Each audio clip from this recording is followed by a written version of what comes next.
বাবাজি চেয়ারম্যান সাহেব তার চেয়ারে বসে লসের কাতারে দাঁড়িয়ে আছে, এমপি সাহেব তার চেয়ারে বসে লসের কাতারে দাঁড়িয়ে আছে, প্রধানমন্ত্রী তার চেয়ারে বসে লসের মধ্যে দাঁড়িয়ে আছে। চেয়ারে থাকবে আর কেউ কারো চেয়ারে থাকবে?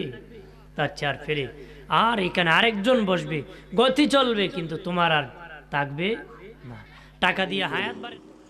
সাউন্ডের জগতে এক অনন্য নাম বিসমিল্লাহ সাউন্ড সিস্টেম, আমরোড বাজার, চুনারুঘাট। আজই যোগাযোগ করুন 01744504521।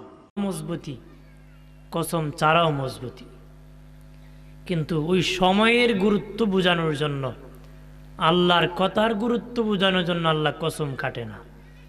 যেটার কসম কাটবে সেটার গুরুত্ব বোঝানোর জন্য আল্লাহ কসম কাটে। সুবহানাল্লাহ বলে না?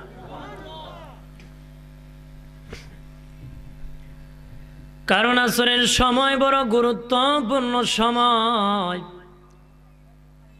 ওই সময় দোয়া কবুল হয়।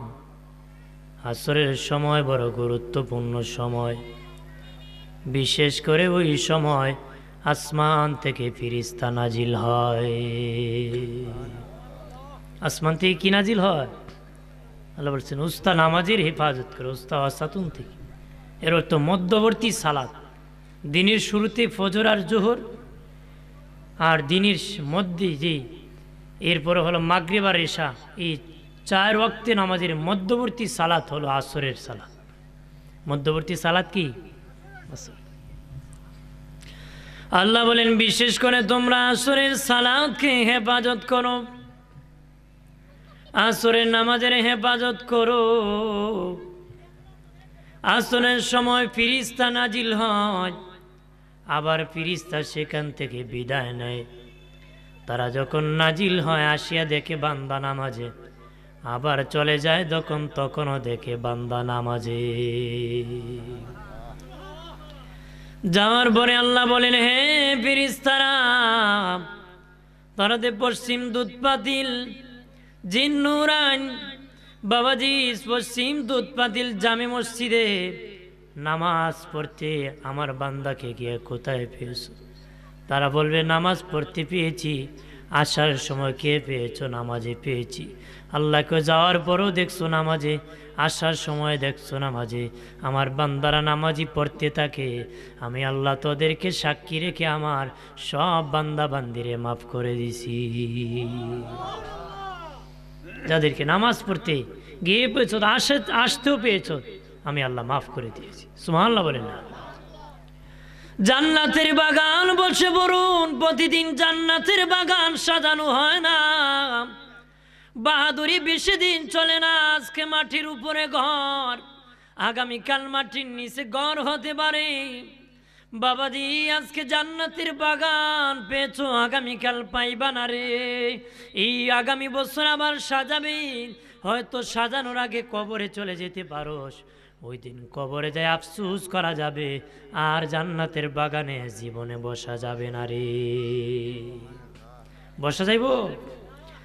বন্ধুরে আমার খেয়াল করেন ভালো করিয়া, ও বাবাজি আল্লাহ আসরের কসম খেয়েছেন। আল্লাহ বলেন আসরের কসম, আল আসরি ইন্নাল ইনসানা লাফি খুসর। আল্লাহ বলেন সব মানুষ ক্ষতিগ্রস্তদের কাতারে দাঁড়িয়ে আছে, লসের মধ্যে দাঁড়িয়ে আছে, ক্ষতির মধ্যে দাঁড়িয়ে আছে। আসরের পরে কিন্তু দিন শেষ হয়ে যায়, শেষের দিকে। আল্লাহ বলেন মানুষ লসের দিকে আছে, লসের কাতারে দাঁড়িয়ে আছে, ক্ষতির কাতারে। আমি বক্তা বক্তব্যের চেয়ারে বসে লসের কাতারে দাঁড়িয়ে আছি, মসজিদের খতিব মিম্বরে দাঁড়িয়ে লসের কাতারে আছে। বাবাজি চেয়ারম্যান সাহেব তার চেয়ারে বসে লসের কাতারে দাঁড়িয়ে আছে, এমপি সাহেব তার চেয়ারে বসে লসের কাতারে দাঁড়িয়ে আছে, প্রধানমন্ত্রী তার চেয়ারে বসে লসের মধ্যে দাঁড়িয়ে আছে। কি লস? হায়াত পুরায় যাচ্ছে। হায়াত পুরাই গেলে আর খতিব মিম্বরে থাকবে না, বক্তা আর চেয়ারে বসবে না, প্রধানমন্ত্রী চেয়ারে বসতে পারবে না। হায়াত বড় দামি দৌলত, ওই হায়াত আমাদেরকে পুরায় দিতেছে, শেষ হয়ে যাচ্ছে। হায়াত বাড়ে না কমে? আমরা ধরে কর মানসিক গরম হয়ে যত আয়াত বাড়ে বেটা আগে আমার বয়স কম আছিল এরকম বেশি হয়েছে বেটা বাসছি 50 বছর আর কেউ রাখবো বয়স সহ্য করছি তালুর খবর নাই আর আছে 1 বছর কথা না বড় হয়েছেন 50 বছর কিন্তু হায়াত কমে গেছে তো 51 বছর বসে বয়সে আজরাইল আসবে তাহলে বয়স কমছে না বাড়ছে কমে গেছে যার যত বয়স বাড়তেছে তার তত বয়স কমতেছে যার যত বয়স বাড়তেছে তার ভান্ডার থেকে তত কমতেছে রে বাবাজি ও বাবাজি হায়াত পুরায় গেলে আর মূল্য থাকে না হায়াত পুরায় গেলে কোটিপতি হতে পারেন 2 পয়সার মূল্য তোমার থাকবে না রে থাকবে নাকি 2 পয়সার মূল্য থাকবে না হায়াত যদি শেষ হয়ে যায় আর কেউ কারো চেয়ারে থাকবে আর কেউ কারো চেয়ারে থাকবে তার চেয়ার ফেলে আর এখানে আরেকজন বসবে গতি চলবে কিন্তু তোমার আর থাকবে না টাকা দিয়ে হায়াত বাড়ে নাকি হায়াত হলো বরফ গলার মতন বরফ দিলে যেমন গলতে কমতে থাকে বরফ গললে বাড়ে না কমে যেরকম বাড়ে না কমে কমতে থাকে বাড়ে না কমে ঠিক আমার হায়াত আমার সব কমতেছে হঠাৎ মালাকুল মউত এসে আমাকে নিয়ে যাবে কথা বলেন ঠিক কিনা এদিকে আমি লসের কাতারে দাঁড়িয়ে আছি